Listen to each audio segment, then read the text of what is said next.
In this video, I'm going to be talking about how to split cases without a case splitter.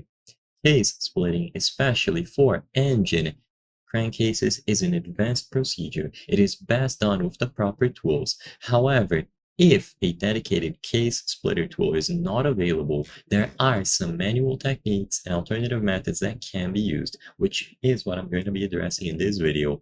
So it's important to be extremely careful with these methods because you risk damaging the engine components, including the crankshaft, bearings, and the case halves themselves.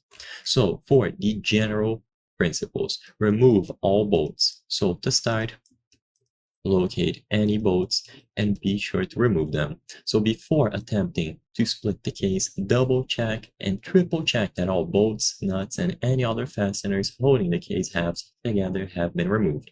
This is the most common reason for a case being so difficult to split, and it can lead to damage if you try to force it. Next, use any source of heat that you can control.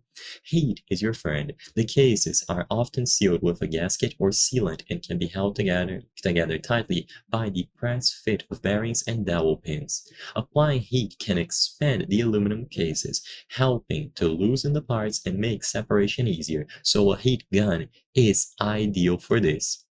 Apply heat evenly around the case, particularly around the dowel pins and bearing seats. Be careful not to overheat the metal. Go slow and be patient. Always heat it up evenly and slowly across the board. Don't rush the process. Apply gentle, even force. Forcing the case apart can easily break brittle aluminum or warp the mating surfaces. And protect surfaces. So use soft materials like wooden blocks or old towels to protect the delicate mating surfaces of the case halves and the crankshaft. For the actual tools or methods to split it open for the halves, you can use a rubber mallet or a dead blow hammer. So lay out the engine on a large blanket or soft surface, place wood blocks under the case to elevate it, and provide clearance for the crankshaft to drop. After removing all the bolts and applying heat, use a rubber mallet or a dead blow hammer to gently but firmly tap on the case. Focus the taps on the side of the case that you are trying to remove.